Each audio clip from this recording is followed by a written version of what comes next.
સુરતમાં છેલ્લા ઘણા સમયથી માસૂમોના મોતને લઈને લોકોની સાથે તબીબી આલમમાં પણ ચિંતાનો માહોલ જોવા મળી રહ્યો છે।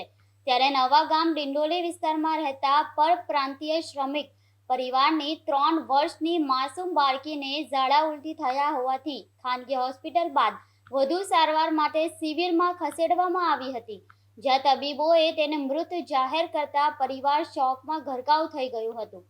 હૈયાફાત રુદન સાથે માતા પિતા બાળકીને પીએમ કરાવ્યા વગર બહાર નીકળવાનો પ્રયાસ કરતા ગમગીની છવાઈ હતી।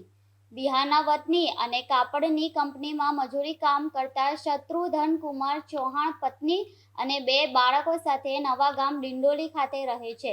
તેમની 3 વર્ષની દીકરી સુરુચિ કુમારીને રાત્રિના સમયે ઝાડા ઉલટી થવા લાગ્યા હતા, જેથી તેઓ સૌપ્રથમ સવારે બાળકીને લઈને ખાનગી હોસ્પિટલ ગયા હતા, પરંતુ વધુ ખર્ચ ન થાય તે માટે બાળકીને સિવિલમાં રિફર કરવામાં આવી હતી। બાળકીના મોતને લઈને પરિવારમાં હૈયાફાત રુદન કરવા લાગ્યો હતો। સાથે જ બાળકીના મૃતદેહને લઈને પરિવારમાં કોઈ જ કાયદેસરની કાર્યવાહી ન કરવા માંગતા હોય તેમ નીકળી પડ્યા હતા।